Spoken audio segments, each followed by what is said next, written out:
Imagine a sala iluminada por uma vela. O ar é morno. Há um pouco de cera derretida no castiçal. O som distante de uma rua que não nos pertence. Alguém cruza o campo de visão e por um segundo que parece irreal, seus olhos se prendem aos seus. São verdes. Não um verde pintado.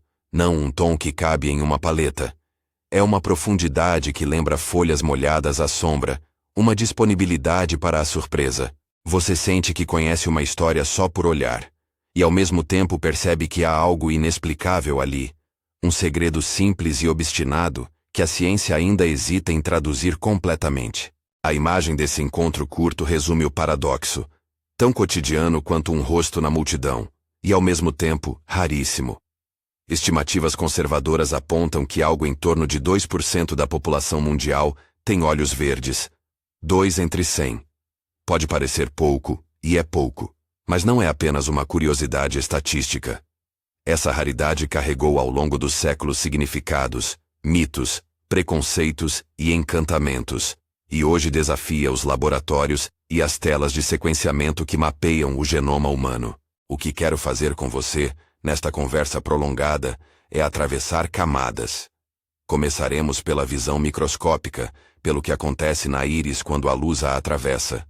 Depois vamos subir para o genoma, para entender por que a herança desses pigmentos é uma matemática de probabilidades, não uma sentença. Em seguida vamos olhar para as rotas da história, como populações, lendas e obras de arte moldaram o valor desses olhos. E por fim, nos permitiremos imaginar o que o futuro pode reservar, quando a biotecnologia começar a discriminar entre traços estéticos e características de saúde. Não prometo respostas definitivas. Prometo mapa, detalhes e o prazer de manter a admiração diante do mistério. Antes de seguir, uma pequena pergunta. De onde você me assiste agora e que horas são aí? Escreve nos comentários. A geografia e a hora do dia mudam nossa percepção das cores, e eu adoro saber de onde vem esse olhar que nos acompanha. Para entender por que olhos que parecem verdes não têm, na verdade, um pigmento verde, precisamos olhar para a estrutura do próprio olho, para a física que age sobre ele. A íris, aquela roda colorida ao redor da pupila, é uma estrutura complexa, feita de camadas microscópicas. Há a epitélio posterior, escuro, quase sempre tingido por melanina. Na frente, a face que vemos, há o estroma, uma malha de fibras de colágeno e células, um tecido quase translúcido que interage com a luz de maneiras sutis. Quando pensamos em cor, tendemos a imaginar pigmentos como tinta sobre papel. Mas nem todas as cores dependem de pigmento. O azul dos olhos, por exemplo, não vem de um pigmento azul na íris. É um efeito de dispersão da luz em uma estrutura. Um jogo físico entre comprimento de onda e microarquitetura. No caso dos olhos verdes, a explicação é híbrida. Uma combinação de dispersão de luz no estroma e a presença de pigmentos amarelo-dourados, os chamados lipocromes, juntas com níveis intermediários de melanina, produzem o que nossos olhos interpretam como verde. Pense em um lago pouco profundo cujas águas refletem tanto o céu quanto o fundo. Se o fundo tem algas ou sedimentos amarelados, e a luz é filtrada por uma camada de água que espalha mais os comprimentos de onda curtos, o resultado pode ser um verde translúcido, que não existe nem no céu, nem no sedimento isoladamente, mas na interação entre ambos. Assim é a íris, camadas e pigmentos dialogando com a luz. O elemento estrutural que costuma receber o crédito é o estroma iriano. Ele age de maneira semelhante ao fenômeno que na física chamamos de espalhamento. No caso dos olhos, um espalhamento que favorece os comprimentos de onda azuis, enquanto os pigmentos presentes na íris absorvem outras partes do espectro. Quando a quantidade de melanina é baixa, como acontece nos olhos azuis, a íris é precisamente um jogo estrutural. Quando a melanina é alta, os olhos tendem ao marrom. No meio, onde a melanina não é nem escassa nem abundante, e quando o lipocrome está presente em níveis mais elevados, a luz que atravessa e retorna cria tonalidades que caem entre o azul e o marrom. É aí que o verde surge. É um detalhe essencial. Não há no olho uma molécula cuja função seja fazer olho verde. A cor resulta de quantidades relativas, da distribuição dos pigmentos e da microestrutura do tecido. Por isso, falar do verde como se fosse uma tinta dentro da íris é reduzir o fenômeno a termos inadequados. Há, ainda, um fenômeno opticamente parecido que explica por que algumas pessoas parecem ter a cor dos olhos diferente, conforme a luz ou o ambiente. A interação entre luz incidente e estrutura do estroma altera a predominância de um comprimento de onda percebido. Em ambientes frios, ou sob luz azulada, o mesmo par de olhos pode parecer mais azulado. Em uma sala iluminada por lâmpadas quentes, podem se acentuar tons dourados. Isso ajuda a explicar os relatos pessoais e a poesia que busca associar olhos a mares, florestas ou gemas. Se a óptica já revela um nível de complexidade, a genética acrescenta ainda mais camadas de incerteza. Quando dizemos que um gene é importante para a cor dos olhos, precisamos desacelerar e qualificar. A pesquisa genética nas últimas décadas apontou duas regiões com forte associação às variações de cor ocular, OCA2, e uma região regulatória no gene HRC2. OCA2 está envolvido no transporte e na regulação da produção de melanina, dentro das organelas chamadas melanosomas. HRC2, por sua vez, contém variantes que regulam a expressão de OCA2, ou seja, podem aumentar ou diminuir o quanto o OCA2 é ligado durante o desenvolvimento do olho. Essas duas peças, juntas, explicam uma parcela significativa da variação entre olhos azuis e castanhos em populações de ascendência europeia. Mas explicam não significa determinam. A cor dos olhos é um traço poligênico. Envolve múltiplos genes, cada um contribuindo com uma fração de efeito. Estudos de associação genômica ampliaram a lista de sítios envolvidos. SLC24A4, TIR, IRF4, TIRP1 e outros estão entre os nomes que surgem com frequência. Cada um atua em pontos variados da via de síntese de melanina, na biogênese dos melanosomas, ou na regulação da expressão gênica. Em alguns casos, a variante de um gene pode aumentar a probabilidade de olhos mais claros. Em outros, pode modular a textura do estroma, afetando a maneira como a luz é dispersa. Em conjunto, esse painel de variantes cria um leque de probabilidades, não um mapa. É por isso que irmãos, e mesmo gêmeos idênticos, podem apresentar diferenças surpreendentes. Conheço histórias de irmãos criados juntos, com o mesmo tom de pele e as mesmas histórias familiares, um com olhos castanhos escuros e outro com olhos verde avelã. Há também relatos de gêmeos monocigóticos, que partilham o mesmo DNA nuclear, cujos olhos apresentam sutis diferenças tonais quando observados com atenção sob luz variável. Esse fato espanta. Se o genoma nuclear é idêntico, por que a cor não o é sempre? As respostas residem em vários níveis. Um deles é a expressão gênica durante o desenvolvimento embrionário. Pequenas variações temporais e espaciais na ativação de determinados genes podem alterar o número de melanócitos, células que produzem melanina, que se instalam na íris, o volume dos melanosomas que sintetizam o pigmento e até a arquitetura fibrilar do estroma. Em outras palavras, há processos estocásticos, ruídos biológicos, que fazem com que o desenvolvimento não seja um molde perfeito, mas sim um conjunto de reações sensíveis a condições microscópicas. Outro nível envolve fatores epigenéticos.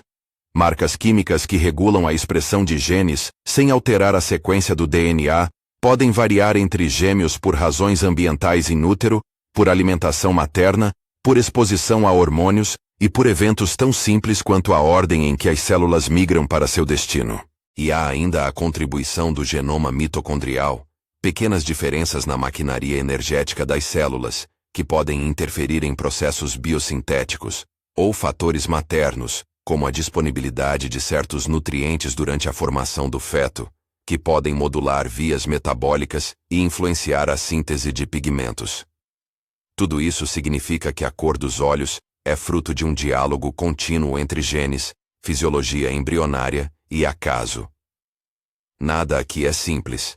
Quando os pesquisadores tentam traduzir essa complexidade em previsões, por exemplo, estimar a probabilidade de uma criança ter olhos verdes a partir do DNA dos pais, Os modelos melhoraram, mas ainda ficam aquém da certeza absoluta. Modelos baseados em grandes amostras e em dezenas de variantes conseguem prever com razoável acurácia tons amplos, claro versus escuro, mas ao afunilar para nuances como verde claro versus verde escuro, ou tons com mistura de amarelo, aí a probabilidade cai. Uma parte do motivo é bem técnica. Muitos estudos são feitos em populações de origem europeia, cujas variações genéticas e contextos históricos moldaram um certo espectro de tons. Quando aplicamos esses mesmos modelos a populações com histórias distintas, a precisão diminui. Isso nos leva a um ponto de cuidado importante: a linguagem. Não podemos afirmar que um único gene faz olhos verdes. Podemos dizer que certas variantes estão associadas a maior probabilidade de olhos claros em determinados contextos populacionais, que AKRC2 e OCA2, por exemplo, são atores centrais na orquestra, e que uma série de outros genes contribuem como coristas. A ciência nunca lida com certezas absolutas quando se trata de traços complexos. Ela trabalha com probabilidades, com pesos relativos e com intervalos de confiança. Dizer isso é não enfraquecer a descoberta, é respeitá-la. Há ainda um elemento fascinante nos estudos: a maneira como diferentes combinações de variantes podem produzir o mesmo resultado fenotípico. Isso chama-se convergência genética ao nível de fenótipo. Duas pessoas com olhos que parecem idênticos podem ter chegado a esse tom por caminhos genéticos distintos. Uma com uma variante mais forte em um gene regulador, outra com variações moderadas em vários genes que, somadas, produzem o mesmo efeito. É uma lembrança de que o organismo é um sistema complexo, e a aparência final é um produto de muitos caminhos entrelaçados.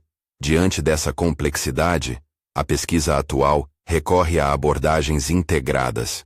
Ao invés de olhar um gene isoladamente, os cientistas combinam dados de sequenciamento, estudos de expressão gênica em tecidos fetais, modelos de machine learning, que procuram padrões, e experimentos in vitro, que testam o efeito funcional de variantes específicas.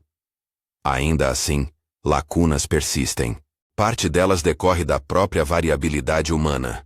Populações que foram historicamente isoladas, eventos demográficos como gargalos populacionais e migrações em massa alteraram a frequência de variantes, criando mosaicos de predisposição genética que nem sempre obedecem a regras simples. Tomemos um exemplo prático e cotidiano. Se um casal de ascendência majoritariamente europeia tem um filho com olhos verdes, alguém pode pensar que houve uma mutação milagrosa ou que houve herança recessiva de um gene raro. Na verdade, é frequentemente o resultado de uma combinação de variantes comuns, cada uma com efeito pequeno, que se encontraram naquele indivíduo em particular. É uma probabilidade estatística que se manifestou. Numa outra família, a mesma combinação pode não se repetir por causa do acaso no processo de segregação dos cromossomos, ou por pequenas diferenças epigenéticas durante o desenvolvimento embrionário. Esses meandros genéticos alimentam a impressão de que a ciência ainda não consegue explicar os olhos verdes. E, em termos precisos, essa impressão está fundamentada. Temos modelos, associações e uma compreensão mecânica parcial, mas ainda nos faltam explicações completas que capturem todas as variáveis genéticas, epigenéticas, estruturais e ambientais que convergem para produzir o fenótipo. Essa é uma boa notícia para o mistério, o lugar onde a curiosidade científica encontra a reverência estética. A atenção ao detalhe nos leva a uma outra questão que frequentemente surge em conversas sobre cor dos olhos. Por que o verde parece concentrado em certas regiões do planeta? Por que a Irlanda, certas áreas do norte da Europa, apresentam frequências bastante altas de olhos verdes, enquanto em outras partes do mundo ele é quase inexistente? Para começar a responder isso, precisamos transitar da célula ao mapa, do micro ao macro. É o momento em que genética se encontra com história, com clima, com migrações e com contingências históricas que elevam ou reduzem a prevalência de variantes. Mas antes de mergulharmos nesse panorama planetário, vale uma pausa para imaginar a cena com que abrimos. A chama que oscila, a íris que responde, O corpo que guarda memórias e histórias. A cor não é apenas um dado biológico. Ela é, socialmente, um campo de significado. Em algumas culturas, olhos claros foram associados a atributos positivos. Em outras, fenótipo estranho foi causa de medo e perseguição.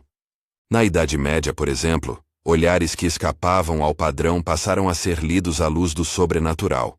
E isso trouxe consequências trágicas para indivíduos que se desviavam da norma. A história cultural não é apenas anedótica. A rara incidência de olhos verdes transformou o traço em marcador social, símbolo estético e, às vezes, em pretexto de exclusão. Pintores e poetas escreveram e pintaram olhos verdes como ganchos para a alteridade. Tribunais inquisitoriais olharam para o que não reconheciam. E em narrativas de medo coletivo, esse desconhecido virou suspeita. Ao mesmo tempo, em outros contextos, o verde do olhar foi reivindicado como sinal de distinção, usado por elites para construir identidades visuais.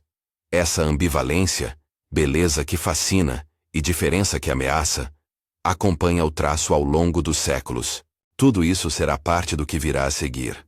Uma viagem pelas imagens culturais que projetaram significados sobre a raridade biológica. Por ora, mantenha na cabeça a estrutura que montamos, um fenômeno óptico complexo, uma composição genética poligênica e um desenvolvimento sensível ao acaso. E perceba como, mesmo com tanta ciência, persistem perguntas circuitais. De onde veio a combinação de variantes que tornaram os olhos verdes relativamente frequentes em certas populações? Por que, em alguns períodos históricos, esse traço disparou em significado simbólico? Como as rotas de migração e as pressões ambientais moldaram o mapa que hoje vemos? A resposta exige que abramos os livros da história natural. Paleoclimas, migrações pós-glaciais, pequenas populações que fundaram novas linhagens, e sobre todas elas, a força do acaso, que amplificou certas características por puro desvio estatístico.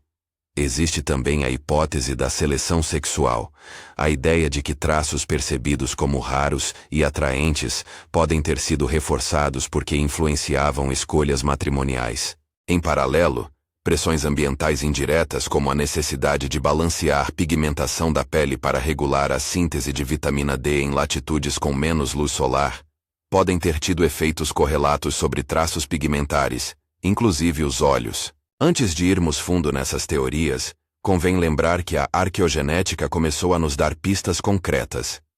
A análise de DNA antigo em restos humanos, vindos de cemitérios pré-históricos, revelou que a distribuição de variantes ligadas a olhos claros mudou muito ao longo de milênios. Em algumas populações da Europa antiga, por exemplo, variantes associadas a olhos claros eram raras. Em outras, tornaram-se mais comuns após movimentos migratórios que trouxeram novas combinações genéticas. Essas descobertas mostram que o traço não é uma constante imutável, mas um padrão que se altera conforme pessoas se movem, casam-se e sobrevivem em ambientes variados. E aqui reside um dos pontos que mais ecoam para mim. Olhar para a raridade dos olhos verdes é olhar para a história humana em microescala. Cada par de olhos carrega ecos de rotas migratórias, de encontros e cruzamentos, de epidemias, famílias que prosperaram e famílias que se extinguiram. É também olhar para processos que, embora compreendidos parcialmente, permanecem sujeitos ao acaso e à contingência. Cientificamente, isso é frustrante e, ao mesmo tempo, profundamente estimulante. Ao fechar esta primeira etapa do nosso trajeto, quero deixar uma imagem. Imagine um mapa antigo, traçado em papel amarelado, com rotas riscadas em tinta. Agora imagine que, em vez de rotas de caravanas, aquelas linhas fossem oitavas de probabilidades genéticas, cruzando oceanos, montes e planícies. Em cada interseção, variantes se encontram, combinam-se ou se perdem. Em algumas regiões, o verde acende-se como uma fogueira rara. Em outras, permanece apenas um sopro. Esse mapa não está completo, e é exatamente por isso que continuamos. Voltaremos na sequência aos caminhos que levaram o traço até as costas europeias, aos debates entre seleção e deriva, e as evidências arqueogenéticas que permitem esboçar uma gênese histórica para o verde. Também mergulharemos no imaginário cultural, de textos antigos que celebraram olhos como o mar, as superstições que os vincularam ao sobrenatural, e traremos à luz histórias humanas que mostram tanto a admiração quanto o medo que esse traço provocou. Mas primeiro, respire um pouco a cena da vela. Retenha a imagem do olhar verde e perceba como o mistério permanece. A ciência explica em parte, a história acrescenta camadas, e o restante continua ali, à espera de mais perguntas e de novas formas de observação. Seguimos então pela trilha que leva do micro ao macro, das moléculas e fibras do estroma até os vales glaciais e as estepes por onde nossos ancestrais se moveram.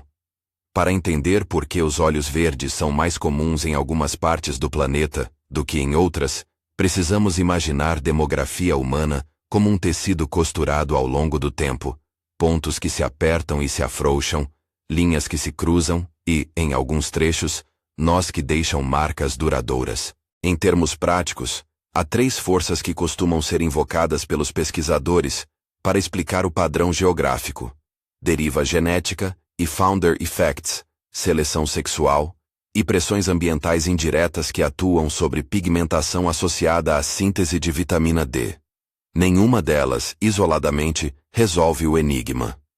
Juntas, elas formam possibilidades que se encaixam de maneira plausível com os dados disponíveis.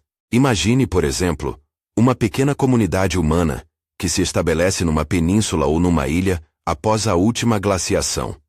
Se esse grupo foi formado por poucas famílias, um cenário bem plausível em regiões recolonizadas após o degelo, as variantes genéticas presentes nos fundadores passam a ter um peso desproporcional. Se por acaso alguns dos indivíduos traziam combinações que favoreciam tons de olhos mais claros, essas combinações poderiam se tornar relativamente frequentes nas gerações seguintes, simplesmente por efeito estatístico. Esse é o chamado Founder Effect. Em outra ponta, deriva genética. O jogo do acaso em populações pequenas pode amplificar ou extinguir variantes independentemente de qualquer benefício adaptativo. O resultado prático é que, em mapas humanos, frequência não é necessariamente sinal de seleção. Pode ser fantasma do acaso. Por outro lado, a hipótese da seleção sexual tem apelo intuitivo. Traços raros e visualmente marcantes tendem a chamar a atenção, e a atenção pode traduzir-se em vantagem reprodutiva se influenciar preferências conjugais. Se durante séculos, olhos claros foram percebidos como atraentes em determinadas comunidades, essa preferência teria potencial para aumentar a frequência de variantes que produzem tons claros. Isso não exige um mecanismo biológico direto que ligue olhos verdes a uma vantagem de sobrevivência. Basta que olhares sejam escolhidos repetidas vezes para compor uniões. Mas aqui, também há cuidado. Provas diretas de seleção sexual são difíceis de estabelecer. A história cultural pode tanto refletir quanto reforçar padrões de atração, criando um círculo entre gosto estético e frequência genética. Há ainda a hipótese de correlação indireta com pigmentação da pele. Em latitudes com menos luz solar, pressão seletiva para a pele menos pigmentada ajudaria a garantir produção adequada de vitamina D. Embora o vínculo entre pigmentação da pele e cor dos olhos não seja direto, olhos e pele obedecem a vias parcialmente distintas.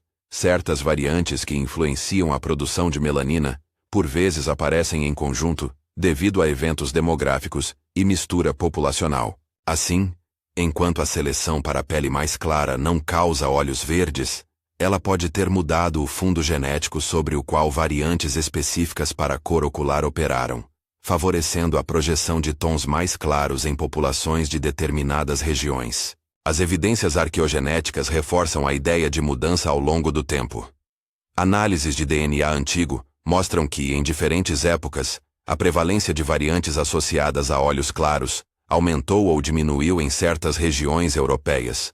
Em termos simples, o rosto genético da Europa foi modelado por migrações sucessivas, por casos de assimilação cultural e por eventos demográficos que deslocaram frequências alélicas. Uma conclusão prudente é que os olhos verdes não surgiram como um traço fixo em um único ponto no tempo. Eles emergiram, sumiram e ressurgiram conforme comunidades se encontraram e se separaram. Cada par de olhos verdes de hoje é, assim, o acúmulo dessas histórias. Uma assinatura pessoal de movimentos antigos e recentes. Se recuarmos para o campo da história cultural, encontramos uma paisagem de mitos, metáforas e contradições. A cor dos olhos sempre serviu como material simbólico. Podia sinalizar realeza, estranheza, perigo, sedução ou sabedoria, dependendo do contexto. No Egito Antigo, por exemplo, a verdura tinha associações com renascimento e fertilidade.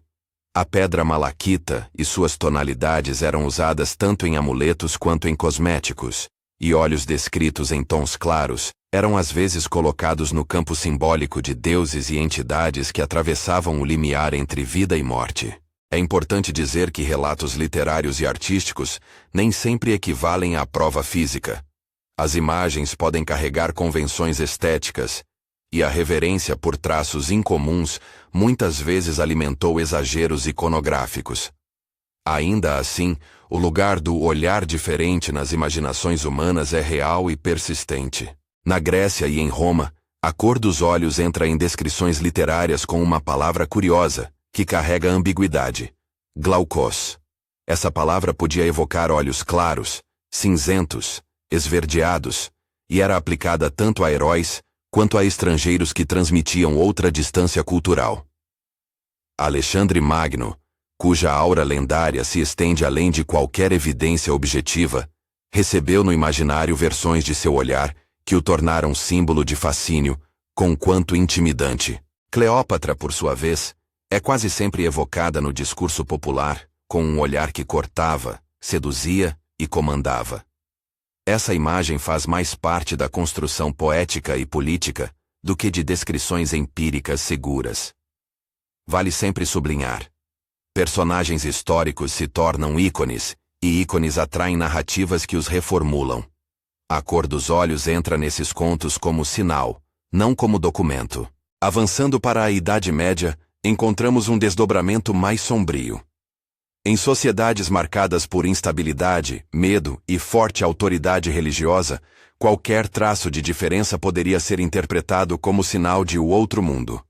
Olhos incomuns, entre outros sinais, acabaram sendo usados em narrativas de bruxaria e pactos demoníacos. É fundamental tratar essas histórias com seriedade. Acusações de bruxaria, perseguições e julgamentos foram atos de violência social e institucional que produziram sofrimento concreto. Não é correto romantizar tais episódios, nem tratá-los como curiosidades exóticas. Pessoas marcaram-se por serem diferentes, e essa diferença, seja a cor dos olhos, uma marca física, ou apenas o modo de ser, foi instrumento de exclusão. Ao mesmo tempo, em alguns registros, olhos claros foram celebrados por suas associações com distinção social. A ambivalência se mantém. O mesmo traço pode ser fonte de fascínio e motivo de punição, de orgulho e de medo. A tradição folclórica céltica e nórdica, por exemplo, expande a aura mística em torno do olhar. Contos de fadas e sagas frequentemente ligavam olhos incomuns a entidades liminares. Fadas que olhavam com intensidade, seres que traziam presságios ou que abrigavam conhecimentos outros. Nos contos celtas, o olhar poderia ser porta para o outro mundo. Nas tradições nórdicas, a descrição de guerreiros e de figuras femininas também explorava a noção de olhar que atravessa. No Oriente Médio, por sua vez, o termo olho carrega camadas simbólicas diferentes. O halo do olhar pode guardar tanto proteção quanto perigo. E exceções fenotípicas eram ocasionalmente lidas, através de lentes religiosas ou místicas, como sinais da presença de seres sobrenaturais. Em toda parte, a diversidade de leituras demonstra que a cor dos olhos, por ser visível e relativamente rara, naturalmente se tornou substrato de metáforas e superstições. A literatura e as artes visuais reforçaram e poliram esses significados. Poetas que buscavam imagens de estranhamento buscaram olhos verdes como metáforas da natureza indomável. Florestas que habitam o corpo, mares que se alojam na face humana. Pintores, desde renascimentos do realismo até romantismos mais tardios, Usaram a cor do olhar para enfatizar caráter ou mistério. No século XIX, quando a ciência da visão e o interesse por etnografia cresciam, alguns artistas tornaram o olhar uma espécie de cartografia moral ou psicológica, atribuindo traços de caráter a tonalidades. No cinema e na fotografia do século XX, lentes e filtros ampliaram a capacidade de transformar olhos em sinais, ora sublinhando inocência, ora conferindo perigo. Assim, a cultura visual opera como uma lente sobre a lente, molda como vemos e como interpretamos o que vemos. A psicologia social ajuda a explicar por que essas imagens ressoam. O chamado halo effect descreve a tendência humana de inferir traços de personalidade a partir de características físicas. Um olhar que foge ao comum pode ativar, em observadores, uma série de respostas automáticas: admiração, desconfiança, curiosidade. Estudos comportamentais sugerem que certas cores de olhos são associadas, em médias, a atributos como criatividade, confiabilidade ou mistério. Associações que variam bastante entre culturas. Portanto, parte do poder simbólico dos olhos verdes resulta de um mecanismo psicológico universal, que transforma sinais sensoriais em julgamentos rápidos, e parte vem da história local, que traduz esses sinais em narrativas morais. Os efeitos concretos na vida de pessoas com olhos verdes são variados. Há relatos de quem recebeu elogios e atenção, de quem usufruiu de representações estéticas em profissões artísticas. Há também histórias de estranheza, de ser questionado quanto à origem, de comentários indesejados que transformam um traço biológico em tema de curiosidade social. Depoimentos pessoais, que podem ser sintetizados sem inventar experiências alheias, mostram que a vivência do traço depende do contexto. Em ambientes onde a diversidade é celebrada, a cor pode ser apenas mais um detalhe. Em ambientes menos tolerantes, pode servir de rótulo. Isso reafirma algo que já vimos: traço biológico e significado cultural vivem em diálogo, e esse diálogo pode produzir beleza ou violência. Se voltarmos aos mapas contemporâneos, vemos que olhos verdes são concentrados sobretudo no norte e no noroeste da Europa. Irlanda, Escócia, norte da Península Ibérica em alguns enclaves, e partes da Escandinávia apresentam percentuais notáveis. Mas a presença não se limita a um único continente. A mistura humana levou variantes a se espalharem, aparecendo em maior ou menor grau em regiões da Ásia Central, em partes do Oriente Médio, e até em populações da América Latina, fruto de movimentos históricos que vão de migrações pré-históricas a diásporas mais recentes. As estimativas globais, lembrando a cifra já citada, situam olhos verdes em cerca de 2% da população mundial. Uma média que mascara grandes variações regionais. Mapas que sobrepõem frequência genética e rotas migratórias fazem emergir padrões, mas quase sempre com zonas de incerteza. Amostras insuficientes, subrepresentação de populações não europeias em grandes estudos, e variações temporais, que só a arqueogenética e contínua coleta de dados conseguem clarificar. A globalização do último século intensificou a mistura genética. Casamentos interétnicos, mobilidade urbana e diásporas criaram ambientes onde sinais raros encontram-se com mais frequência, e assim, olhares antes regionais surgem em novas geografias. Isso altera não apenas a distribuição, mas o significado simbólico do traço. O que era sinal de marca regional passa a ser um dado entre muitos, num mosaico urbano diversificado. Em muitos casos, a presença de olhos verdes em comunidades com histórias de miscigenação torna visível de forma literal processos políticos e sociais, colonizações, migrações forçadas, trocas culturais. A cor dos olhos é, portanto, também uma assinatura da história moderna de contato humano. Ao mesmo tempo, a ciência que nos decifra oferece horizontes novos e incertos. A genética moderna e as ferramentas de edição, como CRISPR, abriram uma conversa sobre a possibilidade técnica de alterar características físicas, incluindo, teoricamente, a pigmentação ocular. Tecnicamente, mudar a cor do olho envolve manipular vias bioquímicas ligadas à produção de melanina, ou mesmo alterar a estrutura do estroma. Em modelos animais e em cultura celular, Pesquisadores conseguem modular componentes dessas vias. Em humanos, entretanto, a tradução para intervenções seguras e previsíveis é uma fronteira complexa. Há duas ordens de obstáculos: o técnico e o ético. Tecnicamente, intervir no tecido ocular em humanos exige precisão para evitar danos à visão. E diferenças entre a manipulação de células somáticas, aquele tipo de edição localizado, não transmissível às gerações seguintes, e a edição germinativa, que altera embriões ou células reprodutivas, levantam questões cruciais sobre riscos e consequências. Eticamente, a ideia de editar por estética abre debates sobre desigualdade, coerção social e cuidados com a biodiversidade humana. Qual seria a justificativa médica para alterar a cor dos olhos? Quais interesses estariam por trás de um mercado que tratasse a aparência como problema a ser corrigido? Quem teria acesso a essas tecnologias? Os argumentos regulatórios também não são triviais. Muitos países proíbem edição germinativa, precisely because seus efeitos atravessam gerações e podem introduzir mudanças irreversíveis, sem consenso social. Mesmo intervenções somáticas cosméticas exigiriam robusta evidência de segurança e eficácia antes de qualquer autorização. Além disso, há riscos indiretos. Manipular rotas bioquímicas pode alterar outros aspectos da fisiologia ocular, e efeitos imprevistos em pigmentação podem afetar a sensibilidade à luz, a percepção ou a saúde do tecido. Por tudo isso, a conversa pública sobre CRISPR e estética ocular precisa ser menos de entusiasmada curiosidade tecnológica e mais de cautela democrática. Quem decide? Quais prioridades éticas? Que impacto sobre a igualdade social e sobre a valorização da diversidade? Há ainda uma camada de preocupação cultural. A existência de tecnologias que permitem, em tese, escolher características físicas poderia, se mal regulada, reforçar padrões estéticos excludentes.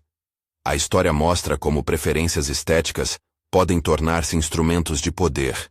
E a ciência, quando alinhada a interesses de mercado sem discussão pública, tende a reproduzir desigualdades. Portanto, mesmo quando a técnica permitir manipular traços como a cor dos olhos, será necessário decidir colectivamente se queremos tratar diferenças fenotípicas como problemas a serem corrigidos ou como expressão de variação humana digna de respeito. Dito tudo isso, o futuro também pode reservar desdobramentos positivos. A mesma ciência que nos permite compreender a complexidade poligênica e os processos de desenvolvimento pode apontar caminhos para proteger a diversidade genética e entender melhor a biologia do olho em condições patológicas. Pesquisas sobre pigmentação ocular ajudam a elucidar doenças relacionadas a pigmento e ao desenvolvimento do olho. Em contextos clínicos legítimos, o conhecimento genético pode ser valioso.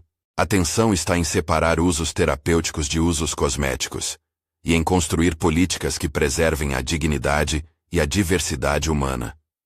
Enquanto a ciência avança, a apreciação estética dos olhos verdes continua a circular por poemas, séries, imagens e memórias. A cultura segue criando arquétipos: a heroína de olhar translúcido, a figura ambígua que seduz e ameaça, a criança cujos olhos carregam uma promessa de segredo. Esses arquétipos, por sua vez, retroalimentam percepções sociais. Eles fazem parte do que se chama de cinemática do olhar. O modo como a representação visual orienta interpretações emocionais e sociais. Quando um artista escolhe pintar olhos verdes, ele não apenas reproduz uma tonalidade. Ele convoca uma história inteira de expectativas emocionais. E há histórias concretas, em que o olhar age como ponte entre pessoas. Pense numa cidade portuária, onde imigrantes de várias origens se misturam. Alguém com olhos verdes pode receber perguntas sobre sua origem, elogios, olhares curiosos. Em alguns diálogos pessoais, o traço torna-se pretexto para conversas íntimas sobre família, rotas migratórias e pertencimento. Em outras situações, pode ser armação de exclusão. O ponto é que a experiência vivida do traço é sempre socialmente mediada. Os olhos são ao mesmo tempo fenômeno biológico e evento relacional. No campo científico, há uma franqueza metodológica que merece ser celebrada. Os pesquisadores frequentemente reconhecem as limitações de seus modelos e a necessidade de amostras mais diversas. Grandes esforços de amostragem global e projetos de sequenciamento em populações subrepresentadas começam a preencher lacunas.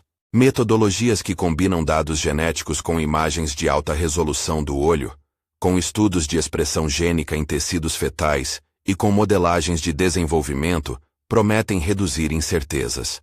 Ainda assim, é improvável que um dia a ciência entregue um algoritmo infalível que, a partir do genoma, diga com total certeza e detalhe a tonalidade de olhos que um indivíduo terá. Isso não é fracasso. É uma lição sobre a natureza dos sistemas biológicos. São multivariados, ruidosos e sensíveis a contingências que escapam a mapas lineares. A beleza nessa incompletude. A ciência que descreve probabilidade ao invés de decreto convoca uma posição de humildade. Cada par de olhos verdes é um ponto de interseção, de história, de biologia, de acaso, que resiste a ser reduzido. Isso é particularmente evidente quando nos deparamos com exemplos pessoais que desafiam expectativas familiares. O neto de uma família cujo padrão fenotípico parecia consolidado aparece com olhos que ninguém antevia. A fotografia de uma menina em algum país distante captura um olhar que atravessa fronteiras e toca pessoas em outros continentes. Esses encontros nos lembram que a herança genética é apenas uma página da narrativa humana, e que o que nos fascina muitas vezes é justamente aquilo que nos escapa. Antes de chegar ao final, vale retornar à relação entre mito e evidência, que tem sido fio condutor deste percurso. Mitos oferecem significado e coesão cultural. Evidência oferece explicação e teste. Em muitos episódios históricos, uma narrativa mítica sobre um olhar iluminou decisões sociais, para o bem e para o mal. A nossa tarefa, como público informado, é manter as duas esferas distinguíveis, apreciar a potência simbólica dos olhos verdes, sem atribuir-lhes propriedades essenciais ou sobrenaturais. Quando celebramos um olhar, que o façamos conhecendo que essa cor é produto de camadas de biologia e história, e não de um selo mágico inscrito na carne. Há também lições políticas. A raridade de um traço não justifica hierarquias. A história demonstra que quando traços visíveis se tornam critérios de valor, saem de cena as complexas narrativas pessoais e entram políticas de exclusão. Celebrar diversidade é, portanto, também um gesto político. É recusar que diferenças fenotípicas se transformem em instrumentos de hierarquização. Olhos verdes nos convidam à admiração, e a admiração pode ser uma ética quando ela abre espaço para curiosidade respeitosa e convivência. Fecho com uma imagem que retorna ao início. A chama que oscila, agora ampliada pela hora que passou. Imagine novamente a sala iluminada pela vela, a cera levemente derretida, a rua que continua a perder-se na noite. A pessoa cruza o campo de visão e o encontro acontece outra vez. Só que agora, com o mapa que desenhamos, você sabe que naquele brilho existe uma conversa entre microarquitetura tecidual e história de movimentos humanos. Sabe que há variantes genéticas ensaiando sua dança, e que o acaso do desenvolvimento escolheu ali uma combinação que resulta em verde. Sabe também que antes de ser objeto de ciência, esse olhar viveu como símbolo, e pode ter escrito narrativas de beleza ou violência nas vidas de quem o possuiu. Ainda assim, a reverência permanece. Conhecer não é dissipar a maravilha. Muitas vezes, a compreensão amplia o sentido estético. Saber que o verde é um efeito de luz no estroma e que envolve uma tapeçaria genética torna o olhar ainda mais extraordinário. É a lembrança de que o mundo cria beleza a partir de sistemas complexos e contingentes. E há um conforto nisso. O mistério não é uma falha da ciência, é precisamente o lugar onde a curiosidade humana encontra novo trabalho. Cada resposta abre novas perguntas, e talvez essa seja a melhor forma de celebração. Não a posse de um segredo, mas o reconhecimento de que sempre há mais por descobrir. Se este vídeo tocou algo em você, ou trouxe lembranças, compartilha aqui nos comentários de onde você nos assiste e que horas são aí. Eu leio cada um, E adoro perceber como as cores da noite e do dia mudam a percepção do mundo. E se gostou deste mergulho entre física, gene e história, considere inscrever-se no canal e apoiar o trabalho. Há muito mais histórias que cruzam ciência e cultura, esperando para serem contadas. Obrigado por acompanhar até aqui. Ao procurar o próximo olhar raro na multidão, lembra-se, há toda uma história escondida atrás da íris. História de acaso, de seleção, de rotas humanas. E essa história ainda nos convida a aprender e a maravilhar-nos.